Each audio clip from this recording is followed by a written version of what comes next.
دهه 20 سالگی احتمالاً مهمترین دهه زندگی شماست، چون دیگه توی این دهه شما دارید به یه آدم بزرگسال تبدیل میشید و هیچ کدوم از اشتباهاتتون رو نمیتونید به بهونه بچه بودن انجام بدید. تصمیماتی که توی این دوران از زندگی میتونی بگیری شما رو میتونه به بزرگترین موفقیت‌ها برسونه و یا از اون سمت شما رو وارد چرخه شکست‌های بی‌پایان بکنه. بیشتر پسرها اسم این چرخه شکست رو میذارن بدشانسی، ولی باید بهتون خبر بدو بدم که همه این شکست برمیگرده به عادت‌هایی که تو داری. تو این ویدیو 5 عادت اشتباه که نمیذاره یه پسر به عنوان یه مرد رشد کنه رو بهت نشون.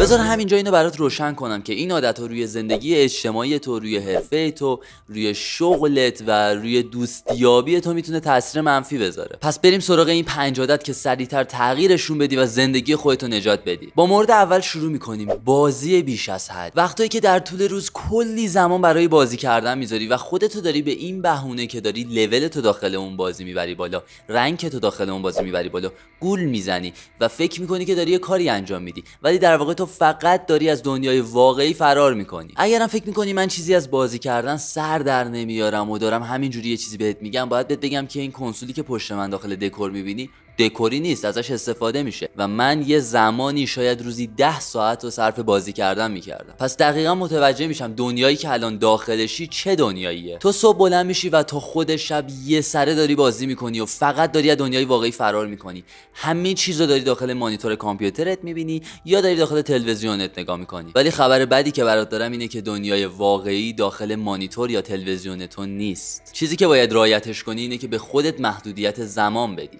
یعنی یه ساعتی رو تعیین بکنی در طول هفته، مثلا 1 ساعت 2 ساعت یا 3 ساعت به بازی کردن بپردازی. کاری که خود من دارم انجام میدم، چون ماهایی که به بازی کردن علاقه داریم نمیتونیم یهو بگیم که خب دیگه من هیچ وقت دیگه قرار نیست بازی بکنم. بازی کردن به ما خوش میگذره و دنبال این نیستیم که چیزی که بهمون حس خوب میده، چیزی که خوش میگذره رو از زندگیمون حذف کنیم. چه کاریه؟ به جاش بهش محدوده زمانی میدیم. مثلا من خودم الان در طول هفته 2 یا 3 ساعت از زمانم صرف بازی کردن میکنم. این 2-3 ساعت هم اینجوری نیست که بهت بگم آخر هفته مثلا جمعه یهو میشینم 3 ساعت بازی میکنم.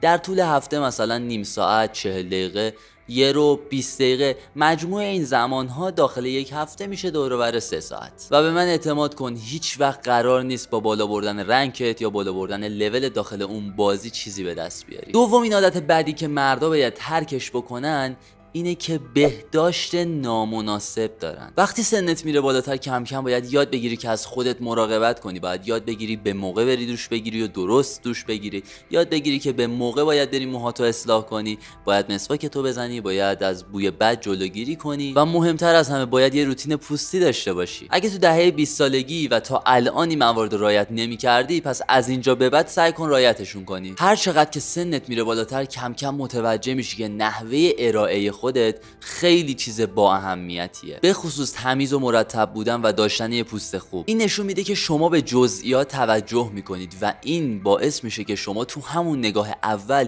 یه تاثیر مثبت روی فرد مقابلتون بذارید. اگرم تنبلیت میاد باید بهت بگم که یه روتین پوستی خیلی ساده و سبک هم میتونه تو آینده خیلی تاثیر خوبی داشته باشه. من اگر میتونستم به قدیم برگردم، دقیقاً بعد از اینکه سربازیم تموم شد یه روتین پوستی برای خودم آماده میکردم و همیشه انجامش میدادم که مجبور نشم الان این همه برای پوستم هزینه کنم و وقت بذارم. اگه تا الان به پوستت اهمیت نمیدادی، حتما این ویدیویی که این بالا میذارم و برو نگاه بکن و حتما حواست به این موضوع باشه که اگر میخوای روتین پوستی داشته باشی، قبلش با یه متخصص پوست صحبت بکنه، ازش مشاوره بگیر، چون هیچ کس مثل متخصص پوست نمیدونه که چه روتینی برای پوست تو مناسبه. یکی دیگه از چیزایی که به بهداشت مربوط میشه و خب خیلی رعایتش نمیکنن، دقت کنی اطرافت خیلی زیاده. همیشه سرتو میچرخونی میبینی یه سریا همیشه دارن ناخوناشونو میجون.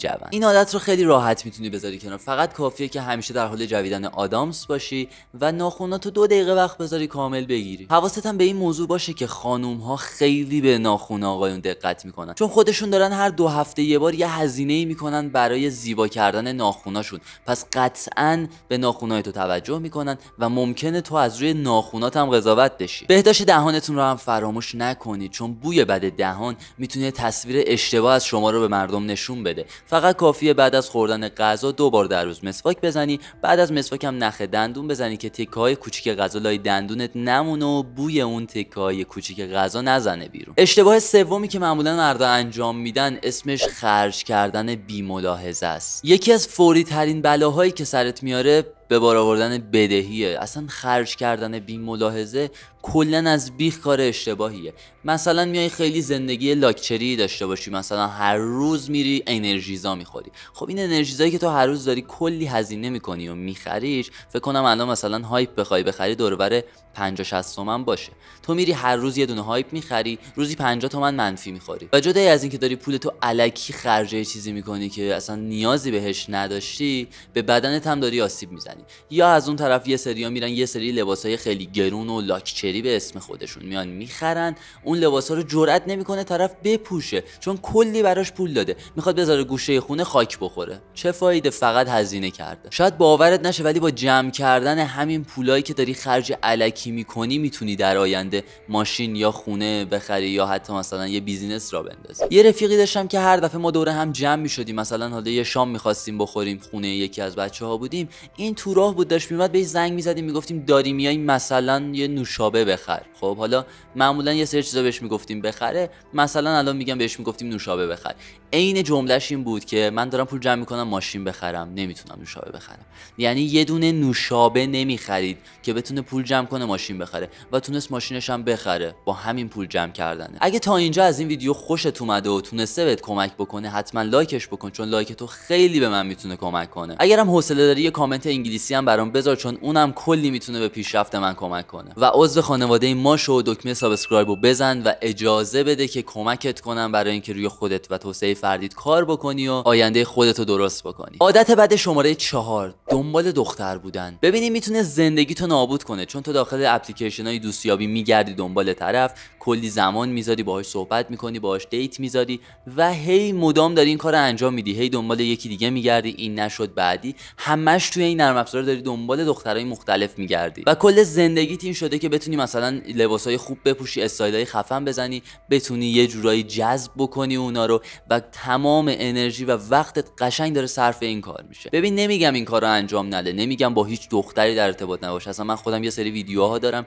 که دارم راهنماییت میکنم چجوری بتونی دخترایی که دوستشون داری رو به دست بیاری. ولی مسئله اینجاست که نباید تمام وقت تو برای این کار بذاری، باید یه تایم خیلی محدودی رو برای این کار بذاری. اصلا تو با هر دختری هم اوکی بشی، بتونی باهاش وارد رابطه بشی، طرف ببینه تو کل زمان تو داری میذاری برای اون، برای خودت زمان نمیذاری، اون رابطه به اتمام میرسه، طرف با تو کات میکنه چون تو هیچ اهمیتی به خودت ندادی، فقط دنبال یه راهی بودی که بتونی دل اون بیشتر به دست بیاری. پس برای این کار وقت بذار ولی از زندگی خودت نزن. عادت اشتباه بعدی میشه ضد اجتماعی بودن. ترس از بیرون رفتن و صحبت کردن با افراد مختلف. ضد اجتماعی بودن یعنی شما داخل شبکه سازی خوب نیستین، تو برقرار کردن ارتباط با بقیه خوب نیستین، تو انجام کار تیمی هم خوب نیستین. این مانع رشد شما میشه چون تعامل با دیگران باعث میشه شما تو معرض دید قرار بگیرید. وقتی با دیگران دارید صحبت میکنید، دیدگاه‌ها و تجربیات اونا رو میتونید به دست بیارید و بعدها میتونید از این دانش یه جای دیگه استفاده کنید. اگه ضد اجتماعی باشید خب میمونید خونه بازی میکنید و متوجه میشی